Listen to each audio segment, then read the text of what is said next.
Let's say they take arbitrary number, like $20,000, and they revalue physical gold, US Treasury physical gold, okay, because they can only revalue US Treasury physical gold, not the gold that me and you hold, but essentially when they revalue US Treasury physical gold, that means everybody, like there will be a equilibrium, right? Everybody will follow, which is they can revalue US Treasury gold to $20,000. What does that mean? That means they're prepared to buy physical gold at $20,000 from anybody who is willing to sell it to them at $20,000. I see that China is going to be buying a lot more physical gold in the future. In moments of monetary stress, the idea of gold revaluation has always surfaced as a potential reset button for the financial system. Today, with U.S. debt approaching unsustainable levels and faith in fiat currencies eroding, the discussion is resurfacing with renewed urgency. What would it mean if the U.S. Treasury decided to revalue its physical gold holdings to an arbitrarily high price, say $20,000 per ounce, and what ripple effects would follow? EricYeung, a sharp analyst of monetary systems, explains that such a move would instantly establish a floor under the gold price. By declaring a willingness to buy physical gold at the revalued price, the U.S. would anchor global markets around that level. However, doing so without preparation could cause chaos in international flows of physical metal.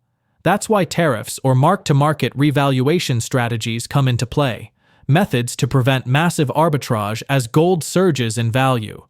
The mechanism is straightforward but powerful. Once revalued, the Federal Reserve credits the Treasury's account with trillions in fresh dollars backed by the higher notional value of its gold reserves. That gives Washington temporary breathing room without issuing new debt.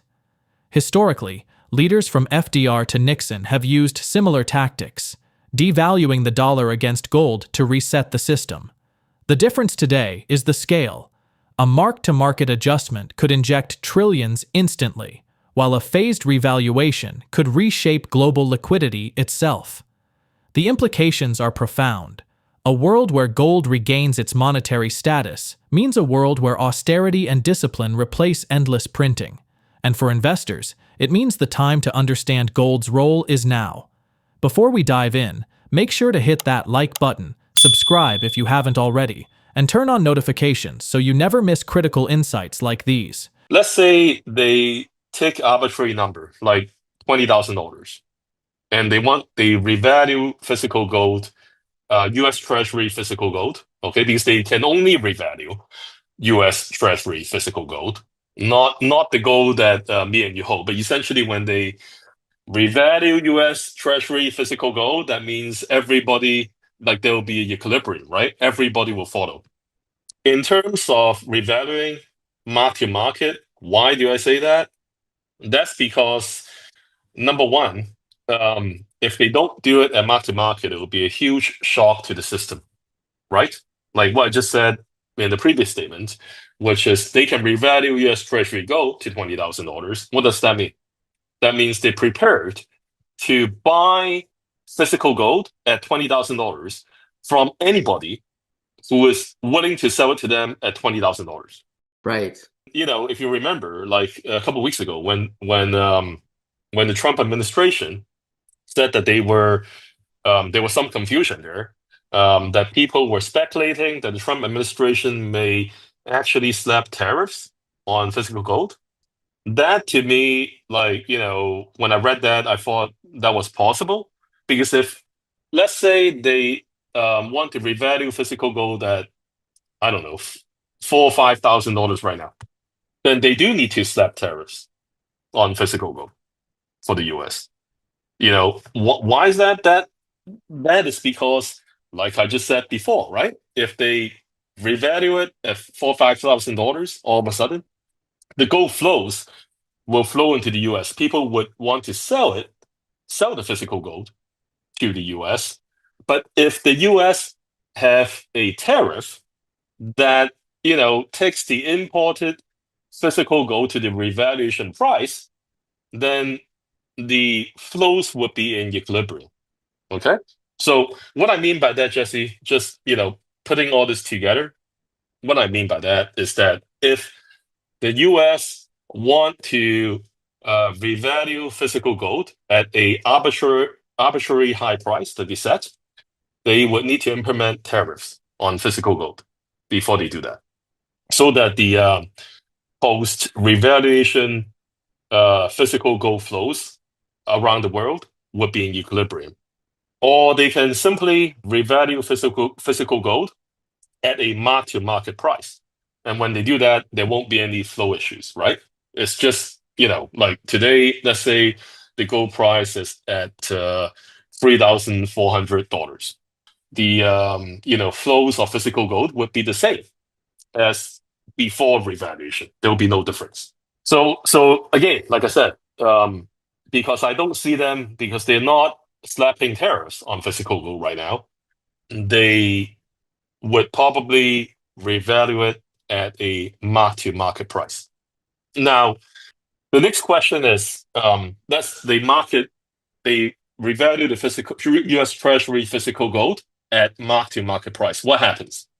Once they do that, first of all, the US Treasury will have a whole bunch of US dollars free and clear from the Federal Reserve, because that's what they do, right? Like every time they revalue physical gold, the Federal Reserve would print the increased value equivalent of that physical gold in US dollars and give it to the US Treasury, free and clear. Okay? So you don't need to incur any additional debt in doing that. So they would have like $1 or $2 trillion in the TGA, which is the US Treasury General Account, which they can use to, alleviate their debt situation that they have, which is, I think, pushing $38 trillion right now in total, national debt. The other thing that will happen is that once they revalue physical gold, let's say at $4,000, $5,000, whatever that mark-to-market price is at that point when they pull the trigger, that will be they essentially set the bottom price for physical gold in US dollars. The US government is saying they're willing to buy any physical gold at that price. For example, when Nixon did it, he did it twice, once in 1971 and once in 1973. So I think what's going to happen is they might do it once at, let's say, $4,000 or $5,000, and then they do a second revaluation at a much higher price, which would bring in um, much more US dollars, like maybe even $10 trillion, which would solve all the issues, essentially. The world right now runs on US dollars. It still does, because gold is just kind of getting back into the picture. Yeah. But everybody uses US dollars, US treasuries as collateral. And, most people transact in US dollars internationally, right? So when there's a US dollar liquidity squeeze, what happens? In the past, everybody runs to the Fed, right? And then they print a whole bunch of money, and the system is again flushed with US dollars, and everybody's fine, because because you can always print fiat money to flush the system with liquidity. Now, what happens, let's say, if the world is running on honest money, which is physical gold? And we don't need to imagine this, because it happened. Um, during and before the Great Depression, the US was on the gold standard. Well, let's say the market gets leveraged up. Everybody's playing with leverage, like 1929, and then the system implodes. Your currency is backed with physical gold back in 1929. The only thing you can do is to somehow get more physical gold to inject into the system or devalue your currency against physical gold, which is essentially what FDR did. They revalue gold, which is essentially higher, which is essentially devaluing the US dollar. But um, looping back to what I said on my tweet, in a world where physical gold becomes the primary global reserve asset, if there's a physical gold liquidity squeeze, the world is going to be in trouble because they cannot print physical gold like the way they print US dollars to re-liquefy the system. I think if you have a whole bunch of countries like the BRICS where nobody is above anybody else, so everybody is trading on equal terms, and they're using a neutral reserve asset like physical gold as a measure of trade surplus or deficit, you're right, it pushes them into austerity because now physical gold is remonetized in the mix, where everybody will be looking at that as a measuring stick. For decades, silver's unusually low price was not just a market quirk, it was a feature that largely benefited China. As the world's manufacturing hub, China depended heavily on cheap silver for its electronics and industrial exports, while US and European bullion banks appeared to keep the market suppressed. That strategy worked when globalization was in full swing. But today, with tariffs reshaping trade and the US prioritizing domestic production, silver's role is shifting from subsidizing Chinese exports to becoming a strategic resource in its own right. What we are now witnessing is the US moving to classify silver as a critical mineral. At the same time, China is accelerating efforts to secure supplies at the source, from Peru to the Middle East. Saudi Arabia's recent moves in SLV and China's creation of offshore vaults underscore a transition. Silver is no longer just an industrial input, but a battleground for monetary and geopolitical strategy. Let's get back to the interview. The fact that the silver price is so low, I mean, a lot of people say it's suppressed. I'm in that camp myself. Actually benefited China in the last 30 or so years because China is the primary manufacturer of electronics and goods that need to utilize silver. Okay. So I think, like I said, in the last 30 years, the bullion banks like JP Morgan, HSBC, Goldman Sachs, they may have been, working with China to suppress the price of silver, to keep it in check so that, the miners, they don't starve to death, but they make a little bit of a margin over their costs of mining, and that silver goes to China to be made into manufactured goods and shipped back to the US and the rest of the world, where the US and the rest of the world make the biggest margin of that manufacturing value chain. What's happening right now is something that I actually predicted, I guess a year or 2 years ago. What I mean by that is something changed in the last year. We all know that Donald Trump is now slapping tariffs on everybody, especially China. So what that tells me is that essentially China is, especially in the eyes of the U.S., is no longer going to be going forward the primary manufacturing hub for its imports. Therefore, and my logic goes as such, if China is not going to be the primary manufacturing hub for the US or potentially maybe the West, why suppress the price of silver to assist China to keep things cheap? Because now you see what I'm saying? You're competing with China with your own domestic manufactured products, right? So this, looping back to what you reported just now, the fact that silver is proposed to be on the strategic metals or commodity list of the Department of Interior in the US, that is a signal telling us that the US government is no longer willing to subsidize China with cheap silver. That's what that means. So instead of subsidizing China with cheap silver, the US is going to be competing with China to get the silver. in its jurisdiction. Now you have the US and everybody essentially competing for strategic minerals and commodities. Um, voila, you see China going directly to the source to secure future, imports of physical silver.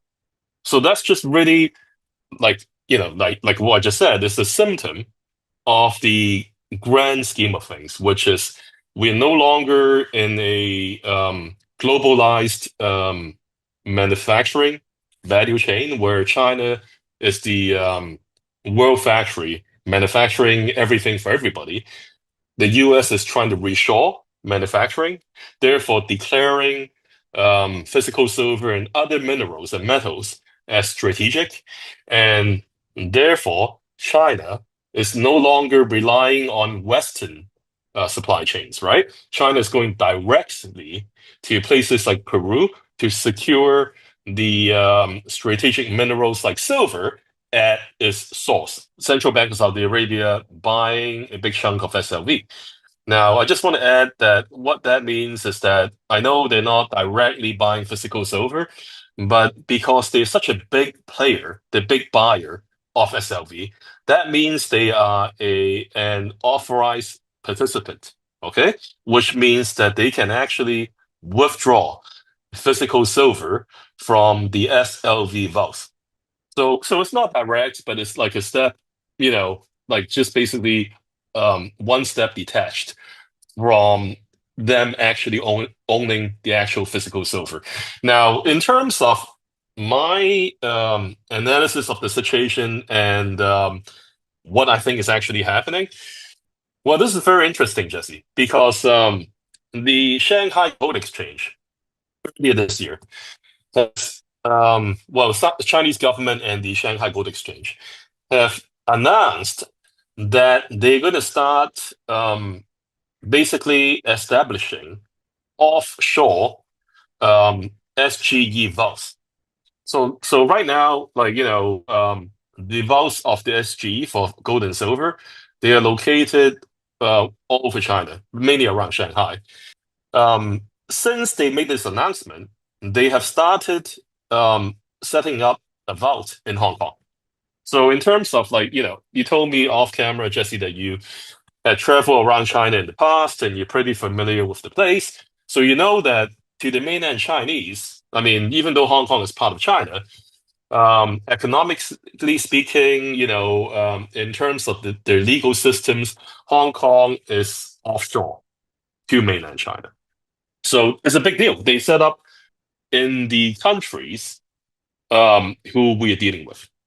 So your news there with Saudi Arabia buying SLV, okay, it might just be another symptom of this physical gold and offshore physical gold and silver vault that China is establishing. I see that China is going to be buying a lot more physical gold in the future. And it's already really busy right now. If you go down to Shenzhen, to the gold market, it's like packed every day. So I think that covers the retail side. And then the insurance side, you're correct. Chinese government announced that the insurance companies can use up to 1% of their assets under management to buy physical gold. Now, that's a huge deal because that translates to 350 metric tons of physical gold purchasing from these insurance companies per year. Now, to give you some perspective, the Shanghai Gold Exchange delivers around 1,450 tons of physical gold per year before this. So that's what? That's 25% right off the bat increase of physical gold demand on top of what China, the SGE did last year and the year before that. And if you ask me whether or not the Chinese insurance companies are using up to 1%, as far as I understand, they are. And that number can eventually get up to potentially 5% or even 10%. Imagine that. Silver is now a declared strategic mineral for the US, while China is not only securing supply chains directly from South America and the Middle East, but also building infrastructure, such as offshore vaults, to integrate precious metals into trade settlements. These moves signal a world preparing for competition rather than cooperation, with gold and silver at the center of the transition. At the same time, central banks, sovereign funds, and now even state-backed insurers are signaling their intent to shift reserves into metals. This isn't speculation, it's a structural rotation of wealth, away from fiat promises and into tangible collateral. We are entering a period where precious metals are no longer secondary assets, but frontline instruments of economic power. That's why, whether you're watching markets for technical signals or following the geopolitical chessboard, it's essential to understand the significance of these developments. Precious metals are regaining their historic role as the ultimate hedge, not just against inflation, but against systemic instability itself. If you found this helpful analysis, make sure to like this video, subscribe to the channel, and share your thoughts in the comments. Your support helps us continue to bring you deep insights into the forces shaping our financial future.